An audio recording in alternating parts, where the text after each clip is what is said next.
Hello. Hello, police. Yeah, what's the problem, sir? We just drove down our farm track. Yeah. Go and feed our pheasants. We come across a Range Rover with 3 people in it. Yeah. It appears that they're dead. I don't know what's happening. Blood in the motor all over them.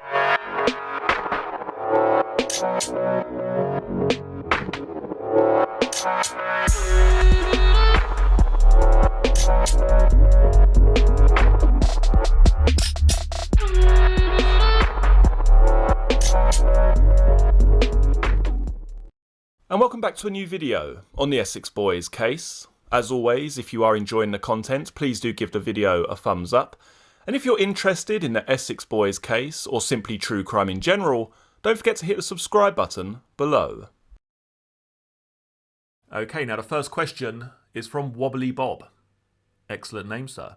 His question is as follows. Did the gun barrels and number plates that were found at Rettendon Village Hall ever hold any weight to be linked to the murders? Now, for anyone who isn't familiar with this aspect of the case, basically a council worker was working at Rettendon Village Hall and he was cutting the bushes back, and he discovered whilst doing so a set of number plates and shotgun barrels. He called the police, they came down, they took photographs, they made a report on what was discovered, and that was basically where it was left. I did a video on this a long time ago. I don't even think it's on my channel now, to be honest. It was on my original one. But what came from that is the fact that I found another statement about a year later, and sadly I haven't been able to locate it ever since. But I will certainly take a look to see if I can find it, so I can try and piece these two parts together if possible. But basically, from reading that statement, reading the second statement, which isn't on my channel, it basically told me that this was just a red herring. This was just a chance discovery by this council worker and actually wasn't linked to the crime. Now, obviously, because I can't remember exactly what was said in that second statement, albeit I will go back and I will find that statement so I can make a complete piece on this particular theory. But from memory, and as I say, I could very well be wrong here, part of me thinks that what they discovered were the old style black number plates, not the sort of normal yellow and white ones that we have today, but the old sort of 1960s style black ones with the white or silver lettering. But that's only from memory, as I say. What I will do now, though, quickly, is insert a clip of this Rettendon Village Hall where I took a look at the location back in 2019, I believe this was, and then we'll move on to the next question. Where was it? Was it here? Yes, here we are. Right, so this is Rettendon Parish Hall car park. It's quite empty, so I'll probably get out and do a little bit of filming, just so you can see. I mean, it must have been really overgrown back in those days for those, contractors to come out and find these items discarded in the hedges, etc. But now it's completely bare. Anyway, let's put it on pause. I'll pop out and just give it a quick film, and I'll join you in a second. So as you can see here, this is the Rettendon.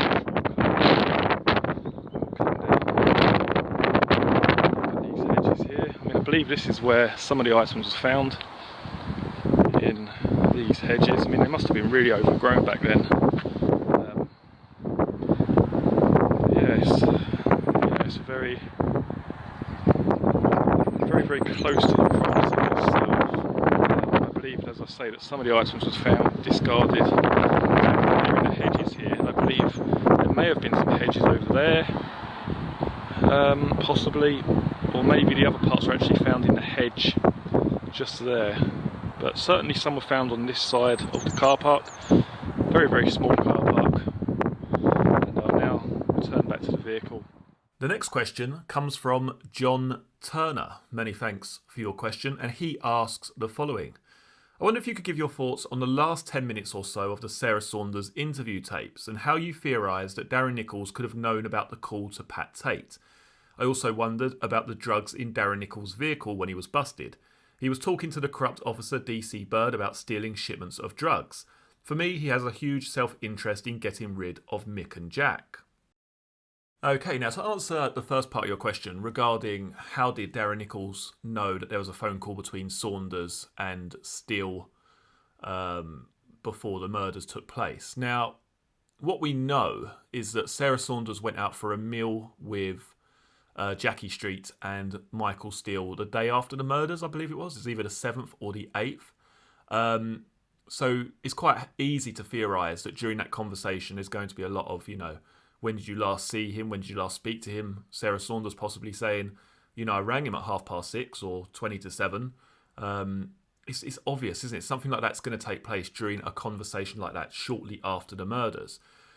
So Steele is obviously going to go back. Nichols is a close associate of Michael Steele. And is it really too far out there to suggest that Steele would have told Nichols what was discussed between himself and Sarah Saunders after the murders? Now, for me, personally speaking, I would say that that's very likely, that Steele would mention in conversation to Darren Nichols, I sat down with Sarah and bloody hell, she rang him at 6:30 or 20 to 7 or whatever it is.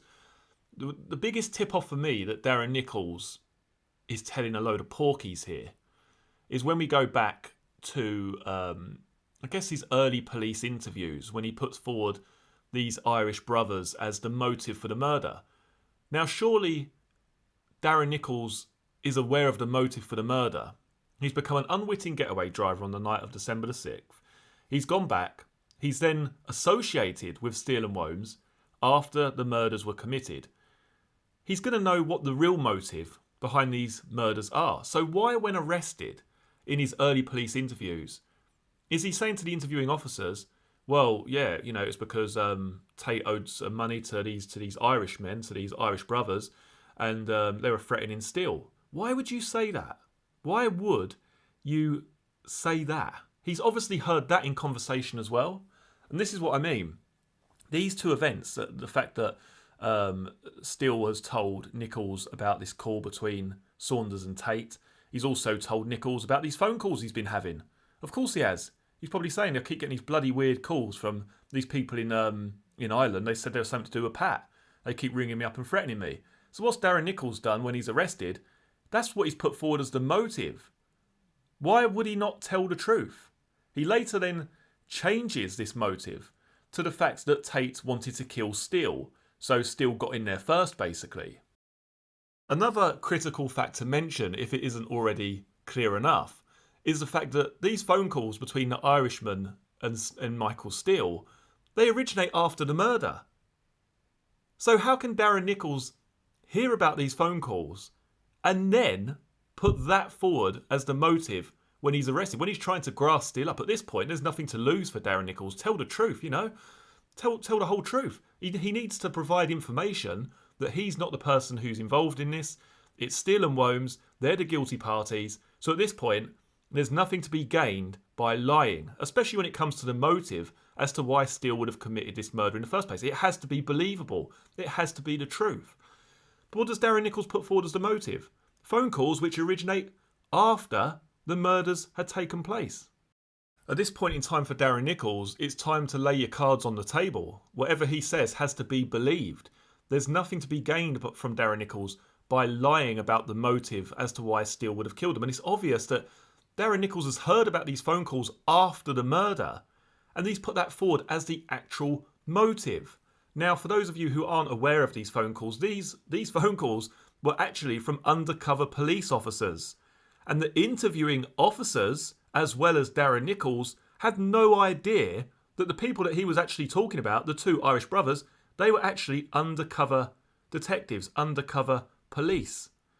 It was a massive embarrassment for the Essex police, even for those interviewing officers, to be sitting there talking about Billy and John, the two Irish brothers who were out to get Tate, out to get Steele. They didn't even realise they were undercover police. But all of this just conveniently fades away in Darren Nichols' later statements, in his testimony, and in his appearance at the Old Bailey. Now, back to the question in hand, it's clear, at least to me, that Darren Nichols had conversation or overheard conversation with Michael Steele mentioning these phone calls from the Irish brothers. And that's exactly, in my opinion, what has happened here regarding the phone call between Sarah Saunders and Pat Tate. Especially considering Saunders and Steele were speaking on the phone regularly after the murders, it's obvious that he would have been in receipt of that information.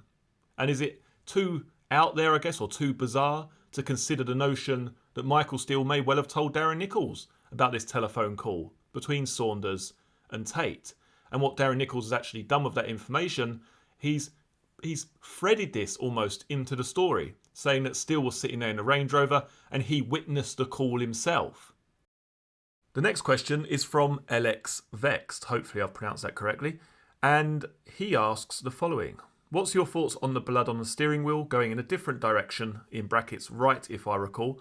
Was it through transit or something else? Also, if it was through transit, why were Craig's hands put back on the steering wheel? Surely that's messing around with the evidence. Now, for those of you who may not be familiar with this particular aspect of the case, basically there are crime scene photographs which exist, which are taken at the police pound. So the vehicle's been removed from the crime scene and further photographs have been taken once it was back at the police compound.